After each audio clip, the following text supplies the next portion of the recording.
கடவுளுடன் காலை வணக்கம். புனித லூக்கா எழுதிய நற்செய்தி 4ஆம் அதிகாரம் 14 முதல் 22 வரை உள்ள இறைவார்த்தைகள். அக்காலத்தில் இயேசு தூய ஆவியின் வல்லமை உடையவராய் கலிலேயாவுக்கு திரும்பி போனார். அவரை பற்றிய பேச்சு சுற்றுப்புறம் எங்கும் பரவியது. அவர் அவர்களுடைய தொழுகை கூடங்களில் கற்பித்து வந்தார். எல்லாரும் அவரை பற்றி பெருமையாக பேசினர். இயேசு தாம் வளர்ந்த ஊராகிய நாசரேத்துக்கு வந்தார். தமது வழக்கத்தின்படி ஓய்வு நாளில் தொழுகை கூடத்திற்கு சென்று வாசிக்க எழுந்தார். இறைவாக்கினர் எசேயாவின் சுருளேடு அவரிடம் கொடுக்கப்பட்டது. அவர் அதை பிரித்த போது கண்ட பகுதியில் இவ்வாறு எழுதப்பட்டிருந்தது: ஆண்டவருடைய ஆவி என்மேல் உள்ளது, ஏனெனில் அவர் எனக்கு அருள் பொழிவு செய்துள்ளார்.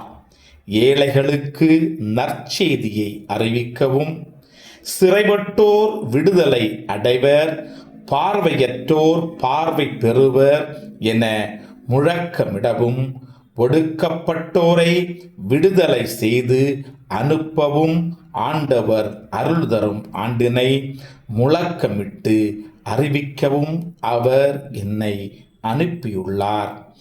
பின்னர் அந்த ஏட்டை சுருட்டி ஏவலரிடம் கொடுத்துவிட்டு அமர்ந்தார். தொழுகை கூடத்தில் இருந்தவர்களின் கண்கள் அனைத்தும் அவரையே உற்று நோக்கியிருந்தன.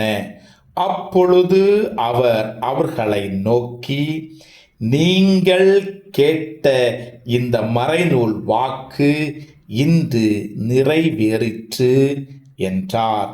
அவர் வாயிலிருந்து வந்த அருள்மொழிகளை கேட்டு வியப்புற்று, இவர் யோசேப்பின் மகன் அல்லவா என கூறி எல்லோரும் அவரை பாராட்டினர்.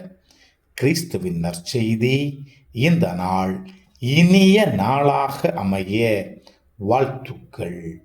பல பல பல புதுமைகள், பெருமைகள், இனிமைகள் இறங்கிய நல்ல நாள், ஒரு நல்ல நாள், நம் தேவன் தந்த நாள். இது நல்ல நாள், ஒரு நல்ல நாள், நம் தேவன்